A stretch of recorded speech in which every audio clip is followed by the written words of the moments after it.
do, guys? Welcome to another episode of the Barcelers. It's International Week, and yesterday Martin O'Neill cut his squad from 39 players, which is excessive, to 25 players. Kevin, you have the list of people who missed out and some news on some injuries as well. Yeah, well, we kind of have the old reliables. Always make the squad, never make the 25-man squad. So yeah. Colin Doyle, Alex Pearce, Paul McShane, Stephen Quinn, Alan Brown.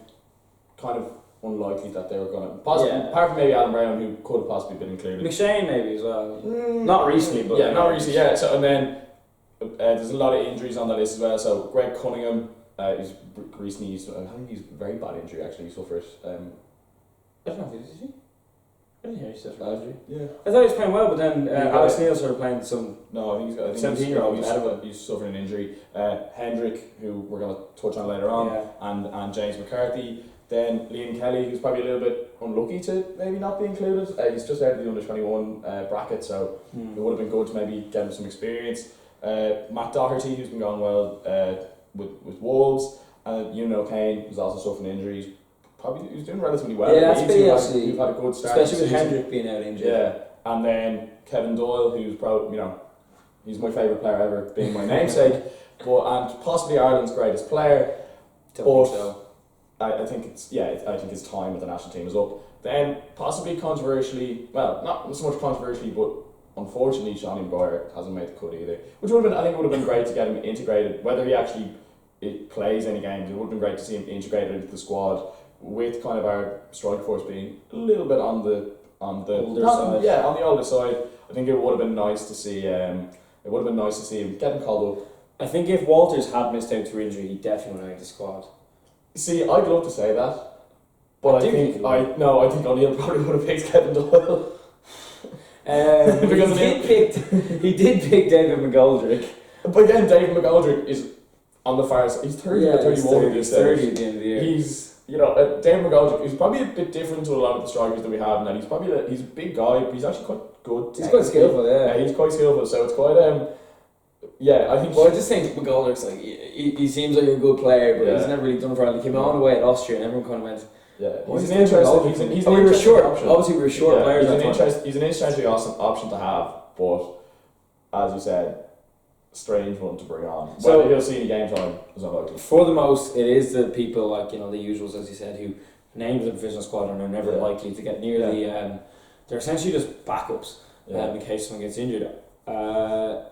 Maguire, Roy Keane said today that Maguire just needs to go back to Preston, put his head down, work hard, score some goals, and there's a future for him there, which is a fine thing to say, but I think with Maguire as well, I know the press system, Preston playing here, I think he's been playing wide for them as well. He hasn't really been playing up front for them. So I think maybe if you got a bit more of a run in the team, now he hasn't been starting all the time, but if you can get more of a run in the team, playing up top, I think that would and scoring a lot of goals. I think that would certainly obviously go in his favour in terms of getting picked.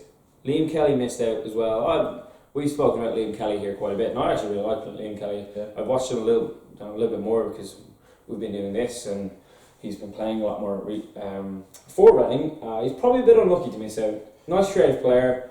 Again, he's a creative player. I think with the games that are coming up, they're crunch games. He's only 21. I think it goes back to the Seanie Maguire argument, right? I think it would be great to get him back, to get him in the squad environment, to learn from someone like Glenn Whelan. He's a different player to Glenn Whelan, but so he can learn from players like that. Same with get him around someone like Wes Lublin. That's invaluable for a 21-year-old to be in around that squad environment. He's going to learn lots. It's just unfortunate that O'Neill doesn't see it that way. That's true. Who else was there? McCarthy's perpetually injured these days. In fairness to McCarthy, I'm not surprised. Also, after all that stuff with Ronald Koeman, there wasn't a hope he was going. Is McCarthy going to move, or is he just going to stay there? I think it's injury dependent. Like the transfer window closed on Thursday. There's been no talk of him getting a move. Now I know they've brought in a lot of options of everything, but they don't really have. Okay, they've Schneiderlin, but they haven't really performed over the last first few weeks of the season. They got rid of Barry though. They got rid of Gareth Barry, and I think that could be good for James McCarthy because they'll, he is that kind of holding player. Now I don't know if maybe Koeman didn't really fancy Gareth Barry. We shall wait and see. He's 35. The other main talking point is regular Ireland starter Jeff Hendrick is going to miss the Georgia game through injury, but they said today that they're slightly hopefully might make the Serbia game.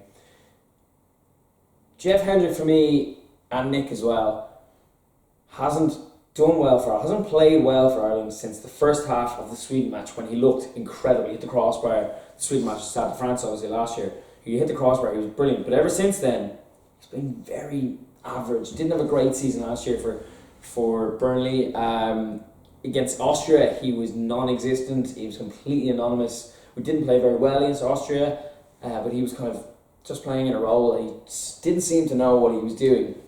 Is the logical replacement for him? For me personally, it has to be Wes Hoolahan. He played away at Austria. We won 1-0, played really well. It was the best Irish away performance I've seen for years. It was the first time we'd beaten higher ranked opposition in away from home in like 30 years. Yeah. Obviously this is Georgia. It's the stage we're at now, it's a lot more important. Wes Hoolahan has to start. You say that? He has to start. We've learned from Martin O'Neill in the time that he's been Ireland manager that he will pick a slightly more conservative type of player, right? Mm-hmm. I wouldn't be surprised if we played three in the middle where Whelan sat and, was the holding player. You had Harry Arter on one side of him and another player. In that case, I think it's going to be David Meyler. He has had a few injury problems, but what's going to be a tight game, I think David Meyler could be the option. Other than that, if he does play the kind of system that he likes to play, where it's kind of 4-2-3-1, I can see him possibly playing Walters wide right and putting Brady in the middle. Potentially, could do that. Which again, slightly more attacking, and it gives us a little bit more rhythm. Though I think Brady played wide right for Burnley on Sunday against Spurs and had a great game and got a beautiful assist. I read an article there, I don't know, it might have been on Ball today, about that.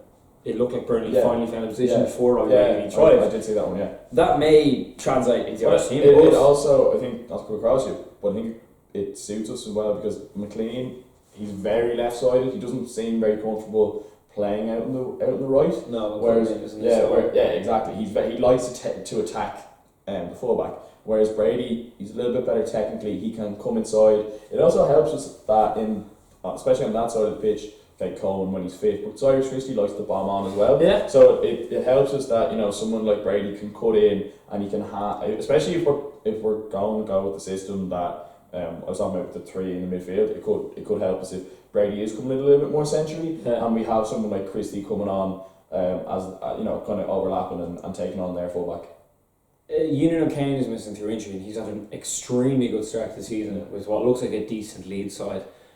With Hendrick missing now, and if O'Kane wasn't injured, hadn't gone back to Leeds, do you think O'Kane could slot in there ahead of Meyler, who is coming back from an injury, is starting to play, scored last week for Hull, but they lost, but he's starting to get more game time. Would O'Kane have been pushing that starting spot, or is it too soon for him? I think with Ewan O'Kane, he's not as experienced as Meyler, and Martin O'Neill, in fairness, he values experience a lot. Yeah. I have a lot of times, as I briefly said in a video about in a roundup about Ewan O'Kane. I think he's an incredibly talented player. He's dynamic. He's got good physique. He's fast. He's good on the ball.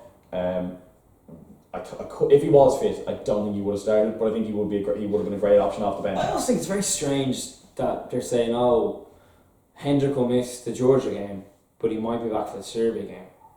Like, I know there's 4 days between it, but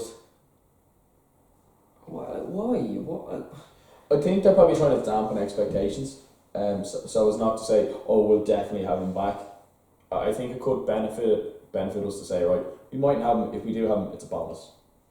But has he done much in the last? And I really like Jeff Hendrick as a player, but I just feel since that first half against Sweden, he hasn't shown up for it. Yeah, I'm inclined to agree with you. I think as well our expectations of Jeff Hendrick have gone up. Yeah. If you think back, not even that, but if you look back to say before that game against Sweden, you probably I was incredibly surprised at how well he played, and I was pleasantly surprised. And I think we were possibly thinking, why isn't he playing like that every week? Well, and he certainly has the potential to play like that every week. No, but I think for him he had done I remember the Georgia game in 2015 when it was 0-0 and it was a scrappy game, and we need to win this game.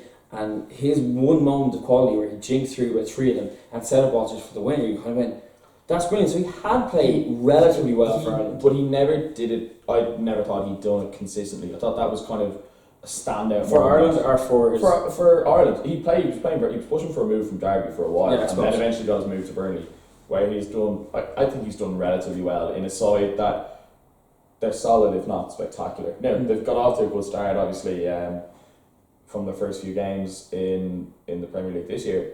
But again, he's playing, especially where he plays, he plays in the central midfield there for them. They aren't the most attack minded. It's not dissimilar to how Ireland have played with their, say having two midfielders who just kind of sit and are there to kind of, they keep the game ticking along, but they're not the main attacking threats. Yeah, I suppose. So that's the main news anyway about the squad. Hendrick is out of the Georgia game, definitely, and Neill Maguire going forward. John Walters did make the squad. He will hopefully be fit for Friday. He didn't try. Yeah, it's Friday, Saturday. Even he didn't train on Monday, so we'll wait and see what happens. But let us know what you think about Jeff Hendrick down below, and we shall be back tomorrow with another video and another update on how the Irish are preparing for Georgia.